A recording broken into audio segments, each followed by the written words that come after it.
We've got 20 minutes to win this cup final. Come on! Come on, lads. George, I know that they know you're not a keeper, so beware, they're going to be shooting from everywhere. I'm not doubting you, I'm just warning you, okay? All right. Hey, Touch, go on, play him in the middle. Shoot! Shoot! Go on, that's in. Go on, go on.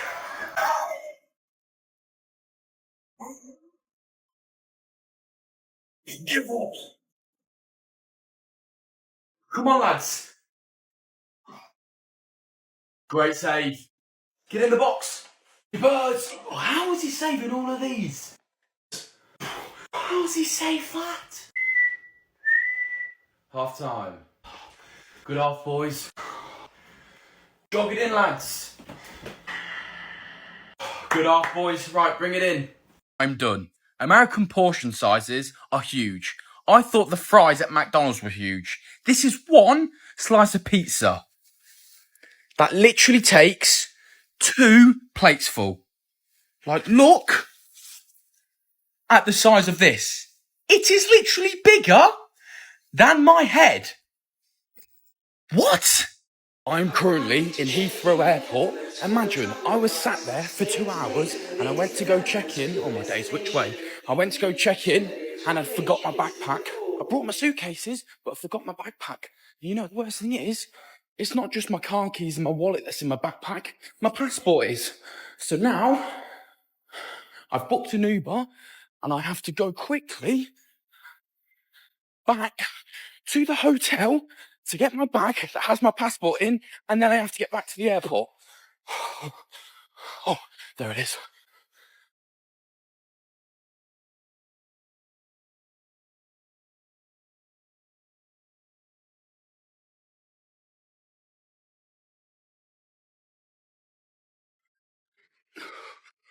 Where is it? Where's my bag? Right, I need to get going.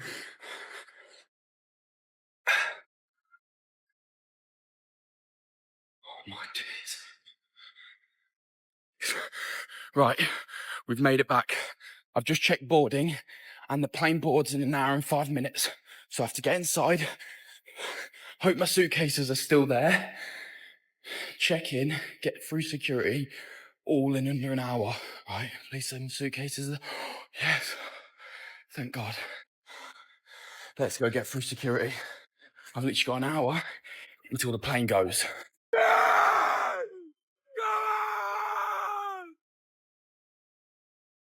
So, if you couldn't tell, I managed to get my hands on a ticket. Shout out to Sammy, you know who you are. I'm now back in the airport on my way home. My flight doesn't leave until 6 a.m. It is currently 1:09 a.m. So I've got a long wait. And currently, I am heavily outnumbered by Real Betis fans.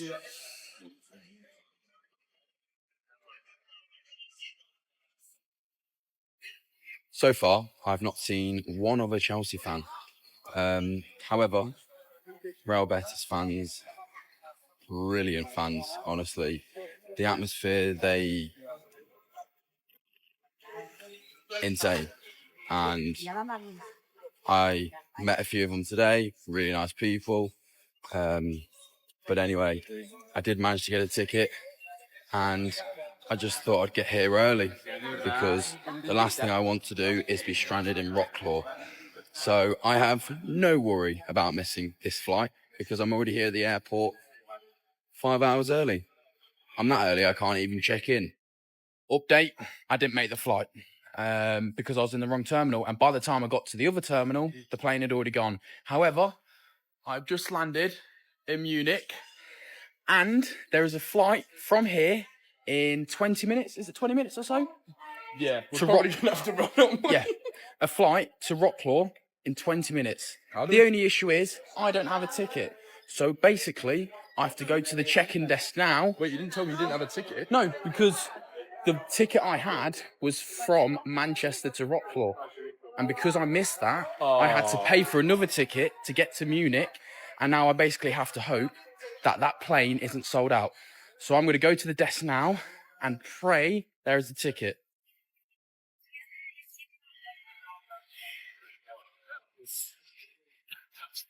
We managed to get a ticket. There was literally one ticket left on the plane, and I managed to get it. We've arrived in Wrocław. We are currently inside Wrocław Airport, and we are heavily outnumbered. Anyway, that's not the point. Now we have arrived after a very stressful morning. I still need to get my hands on a match ticket for Chelsea versus Real Betis tonight. So I'm going to head into the city of Wrocław and see if I can find one.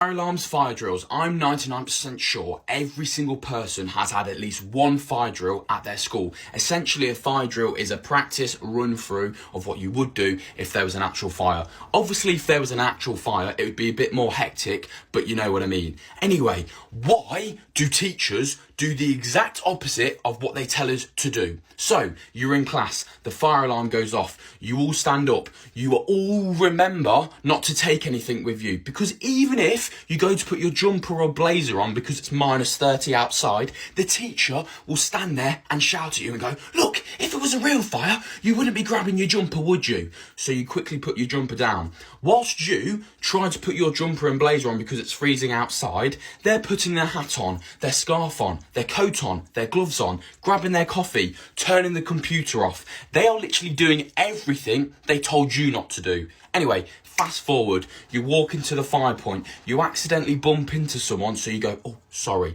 a little whisper. The two teachers behind you who are having a full-on gossip, forgetting that we're in a fire drill, so you can't talk, they see you go, sorry, to someone in front of them, and they literally shout at you to the point of where everyone can hear them saying, look, if I catch you talking again in this fire drill, you'll get detention. Even though them two are having a full-on conversation that everyone can hear. The biggest thing that annoyed me about these fire drills was everything they told you not to do, they would do. And it was like, why are you making a big point about it if you're doing it? The only good thing about fire drills was you would miss 20 minutes of the lesson. The worst thing was it would be so annoying because they'd moan at you and they'd do the exact opposite. Part 7 or a baby turns into an aeroplane. Right, stop. Okay, do not do that. Part 7's here, just a brief recap on part 6. If you haven't watched it, the video is before. But the brief recap is, on this CCTV, we see two teachers, a maths and English, walk past the geography teacher. They don't suspect anything. This geography teacher walks back to his office, which then we went and spoke to him to. Anyway, back to these two teachers, maths and English teachers. They both walked past him, stood there, looked around. Then the maths teacher leant in and kissed the English teacher. Okay, and the worst thing is, it was all on CCTV. And now we realised why the head teacher was so shocked. But you know what the worst thing is? The maths teacher is married. Okay, and you might think, oh, maybe she's going through something.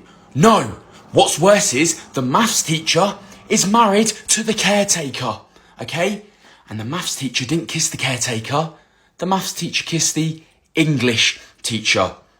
So we looked at the CCTV to catch the geography teacher and prove that the geography teacher had been into the school changing rooms and stole our things. Now, when we looked at the CCTV, we have caught an affair on CCTV. So I turn around to the head teacher and I say, look, we'll deal with the geography teacher whenever. But what are we going to do? The head Part 6 on my nan goes down the stairs. Stop. Put your nan down. Okay, Nan, I'm so sorry. Part 6 is here. Put her down. Go stick the kettle on, make her a cup of tea and get some digestive biscuits. Part 6 is here. Just a brief recap of part 5. Part 5, we went into the head teacher's office. We explained every single detail to her. At the beginning, she didn't believe us. She was sticking up for the geography teacher, saying that none of this would ever happen. Even though myself and a PE teacher, a teacher, came in to report it. Then the more we said to her, the more she believed us. Guess what? She didn't even realise that the geography teacher wasn't even teaching his geography class. He took it on himself to get one of the teaching assistants from the school to cover his whole lesson. So that just screams guilty. Anyway, the CCTV shown that he went into the PE changing rooms and then he came out 50 50 minutes later. So he was clearly doing something in those PE changing rooms that we couldn't see. What I saw was him looking in the bags, looking in the blazers, and then we later found out that he stole money. But 50 minutes in that changing room, what was he doing?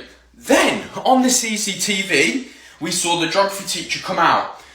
2 teachers walked past him. The geography teacher looks a little bit suspect, but it looked like they said, "Hi, are you alright?" Then they walked past. Then, these 2 teachers, maths and English teachers, stopped. Me and the PE teacher are watching the CCTV thinking, right, why are you showing this? Okay, bear in mind the head teacher, when she watched it, looked shocked. Then we realised, because the English teacher and the maths teacher stopped, turned around, looked to make sure no one was there, and then they, part 3, or I'm shaving my head. Whoa, stop, put the razor down, you do not need to shave your head. Part 3 is here now. So, just a brief recap. As you know, I caught my geography teacher looking in our blazers and bags in the middle of PE. As you know, he told my PE teacher that 6 of us had our phones on us, and that he came into the PE changing room to get our phones because they were ringing. Then, I told my PE teacher what I saw, him looking in our bags and our own private property. Then after that, me and my PE teacher went to the geography teacher. We sat down, we had a conversation with him, we tried and hoped he would admit it, so we didn't have to take it further. Then, he kept lying and lying to my PE teacher and said, "Look, are you really going to believe these students over me? It's clear the students are only saying this so then they can get their phones back." To be honest, I sat there and said, "Look, yes, you caught us with our phones, but the only reason you found out we had our phones was because you looked in our blazers. Because how else would you know that 6 people in that class had their phones on them? Because not 6 ringtones didn't go off. Maybe only 1 ringtone, if that. So therefore, my PE teacher realised what I was saying was true, that the geography teacher was looking in our blazers and bags. So then my PE teacher turned around and said to the geography teacher, "So, it's clear that you were in the PE change rooms looking in their bag and blazer. You either admit it to me, or we take it further to the head teacher." The geography teacher then turns around and says to him,